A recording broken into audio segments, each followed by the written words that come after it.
தினியான மனோசிலை மீதுனதாள் அணியாரரவிந்த மரும்புமதோ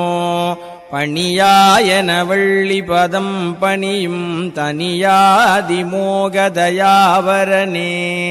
கெடுவாய் மனநே கதிகேள் கரவாதிடுவாய் வடிவேல் இறைதாள் நினைவாய் சுடுவாய் நெடுவேதனை தூள்படவே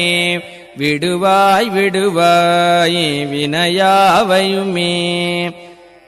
அமரும் பதிகேள் அகமாம் எனும் இப்பிமரம் கெட மெய்ப்பொருள் பேசியவா குமரன் கிரிராச குமாரி மகன் சமரம் பொருதானவனாசகனே மட்டூர் குழல் மங்கையர் மையல்வளை பட்டூசல் படும் பரிசென்றொழிவேன்